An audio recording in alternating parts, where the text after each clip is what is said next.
welcome back to the channel. And before we get into today's episode, I wanted to share a couple more designs we dropped on our merch store. If you guys are interested, if you're a 4G63 fan, if you're an Eclipse fan, if you got a GSX, a GST, a Galant 3000 GT, VR4, any of the Mitsubishi stuff, and Evo, you can check out our merch store. We've got a couple of things on there, a little bit of something for everybody.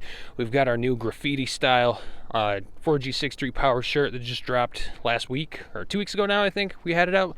I didn't have an upload, so check it out at todaysprojectguide.com and pick up some merch to help support the channel further. Let's get into it.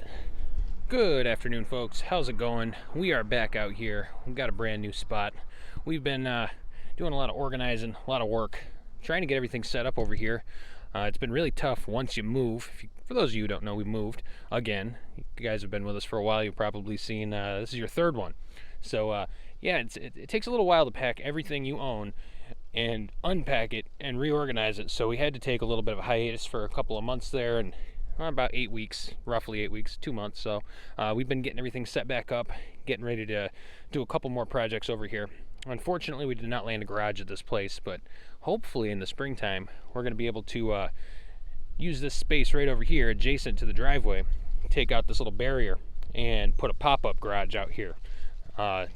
I've been pricing them out, and I think I found some options that might work. So one more season of cold, but one thing we do have, let me show you.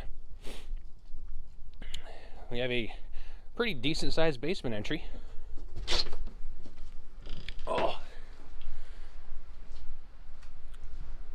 Let me get you guys up here. I've got a nice workshop down here for the first time, so that's exciting. I've been working on the cylinder head over here. If you guys seen the short video I posted, I got a little bit of stuff knocked out with it. I've been going through cleaning it up. I got all the old valve stem seals yanked out of this thing finally. I left them on to try to protect the stems, but they're getting replaced. I've been in here grinding all the edges of the casting nice and smooth on both sides for oil return to come back down nice. I don't want it to get hung up on the edges and knocking off all the crap on the sides here that's extra. Just getting rid of all the casting flash and flaws. Did a second pass around all of these areas here and smoothed them out. Done a bunch of stuff on here, but let me see if I can slide this upside down, or outside rather. She's a heavy girl. You can kind of see down in here, a lot of the port work is almost completed. I got to do a couple more passes polishing, get rid of some of the little bits of scale, but it's way better than it was. So anyways, let's get back outside. Okay, so I'm ultra excited to have a workspace in my basement. It's a pretty decent sized spot. I know it's not the greatest, and I know it's, you know, not the biggest, but for me, going from a tiny little storage space on the second floor of an apartment to a whole house that has a finished basement, that makes me happy. So we're always moving up, always trying to get something better than what we've got already, and I'm content for now. Next step is garage. But anyways, today it's a little chilly out. It's about 40 degrees. God, I don't miss this. We got to fix a couple small things on here. The only two pieces of the suspension system and steering that I haven't changed are these right here. These are inner tie rods, and I noticed I've been getting this weird popping sound when I back out of my driveway here and cut the wheel all the way to full lock left or full lock right and start to drive forward. It makes a little pop, and I took a look down there. The boot is torn on the driver's side, and the passenger side's got a lot of play in it, so got ourselves a new boot we're going to use. Got a couple of nice inner tie rod ends. I know this isn't crazy go fast bits, but still needs to get done, so I figured I'd bring you guys along. I think that's how most of this YouTube stuff works anyway, right? Bringing everybody along for all sorts of randomness. Okay, camera, follow my feet. There we go. So I got one on each side. I got to crack these lugs free. I got to replace the boot on this side, the driver's side, and I also got this tool from AutoZone. I've never had to really replace these inners. Oh, come on, she's heavy. So this tool, pretty simple. It's a big pipe that goes over the inner tie rod, and the end of it fits a 1/2-inch drive wrench, and it comes with a bunch of these weird U-clip, or they're like big old box end wrenches basically, and these fit on to the inner tie rod so you can crank it off. And yeah, nifty little tool. It's definitely gonna come in handy today. So I guess I gotta get these wheels pulled off of here, get them cracked free, yank them off, get the tie rod ends cracked off of there, got the heat, got the wrenches. We're going to get this thing done pretty quick today, and hopefully we won't have any more steering popping, because like I said, that's the only thing I haven't touched on this vehicle was the inner tie rod ends. I messed a little bit with the steering rack, cleaning up some stuff, this and that, but I have not replaced the inner tie rod ends, or the inner tie rods.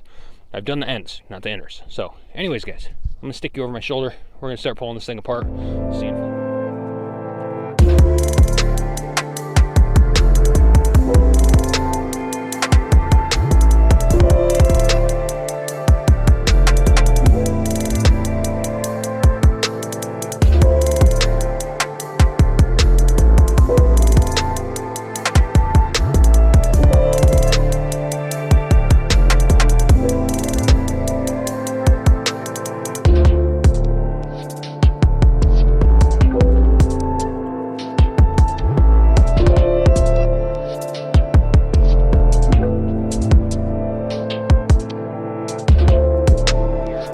Into this. I've got the old boot off, and I tried to show you in high speed. I don't know if you saw it, but this is the issue with this boot. Obviously, it's got a big old chunk missing out of it. I don't know how it got chewed off so badly. Anyways, that's going to go in the bin. We've got our new boot right here. This is just a generic, but if you compare them side by side, I mean, it's a little longer, but it's close. Same diameter on the end, so this will slide right up over the end of the rack that's in there. So part numbers, didn't share those yet. This is the inner tie rod right here that I got, and where is it? ES3437, and this boot that I'm using, this is a tough one. I couldn't find one that was made for the vehicle, so I had to get a generic. There's 5095, part number 633012. Let me show you the other one just in case. FA8039. There's an alternate number of FB8039. So yeah, this will fit on your Eclipse. It comes with a couple of zip ties on the inside of the tube here, on the inside of the bellows. The only thing that I'm concerned with is the diameter of the rod. Looks to be just a little bit different, so I might have to nip off just a little bit of the tip of this, or just force it over. Either way, it's not too big of a difference to make up. So now that we've got our inner all exposed, I can bring out our special tool here and figure out, first, before we do that, 15.5 rotations to take this thing off. The new one, I compared it, it's exactly the same length when you stick them side by side, so we're not going to have any discrepancies. Hopefully we can get our alignment pretty close to where it was at. The kit comes with a inner tie rod. It comes with a new nut to lock down the end, and a washer that goes on the rack side. And I can't pick it up because of these gloves, but they're, oh yeah I can, I got a flashlight with a magnet. Work smarter. There we go.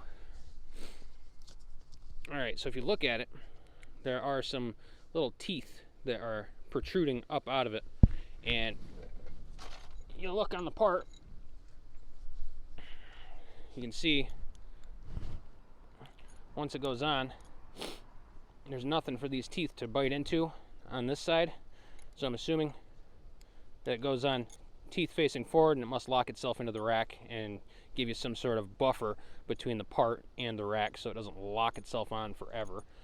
So I'm going to put this in, check and make sure the old one comes off, but I'm going to keep trucking away on the driver's side here and rinse and repeat on the passenger side. So I'm going to stick you guys over my shoulder, and hopefully this goes by nice and quick.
guys, we've got the driver's side inner swapped, put the outer back on.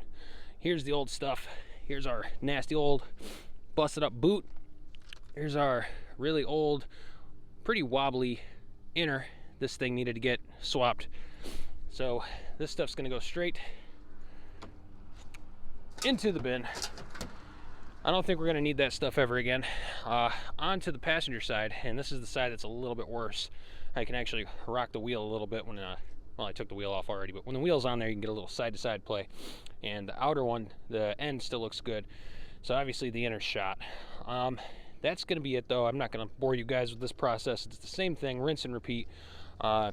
Check the link in the description for the tool I used, the parts I picked up.